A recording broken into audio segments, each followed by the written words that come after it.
Hey everyone, so for my week 3 article review, I chose an article by Dan Roberts. It's called IT Customer Service, Does Your Team Have the Right Mindset?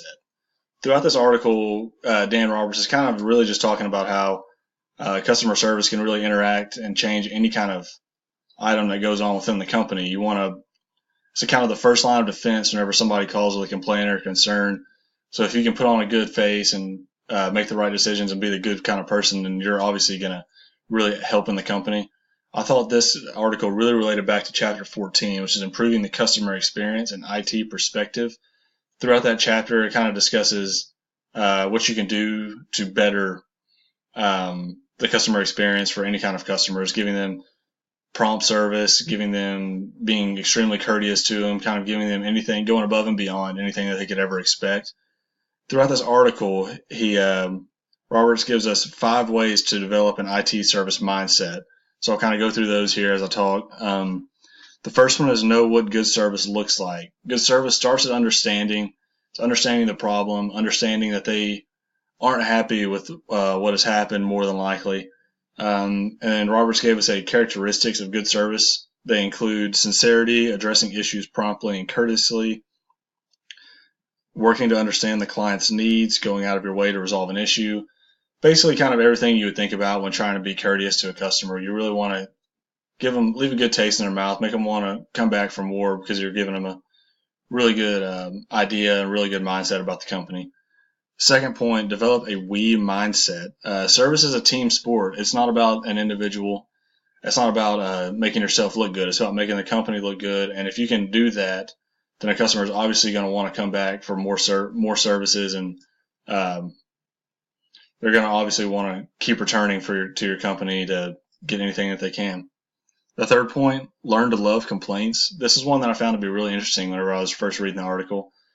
A few of the points he kind of makes about this is thanking the person lodging the complaint, gathering more information about what went wrong, apologizing for the circumstances, and asking how you can help. Each of these, I mean, it's kind of what you would think about when doing customer service, but it really does go a long way.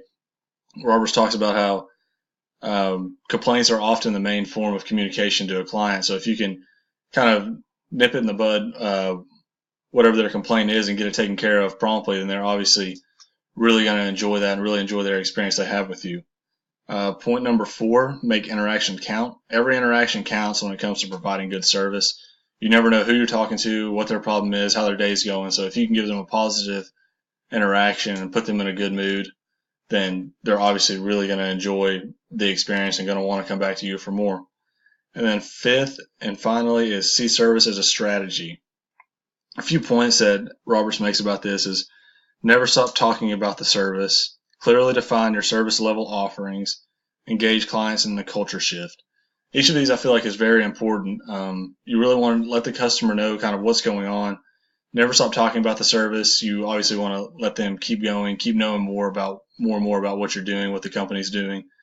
Clearly define your service level offerings. You want them to have as much information so they can make a educated decision as possible. You don't want to force them into buying something more than they need, because they're obviously not going to be happy whenever it comes to re-upping, and then you don't want to give them too little, because then once again they're not going to be happy with what they get. Then engage clients in the culture shift.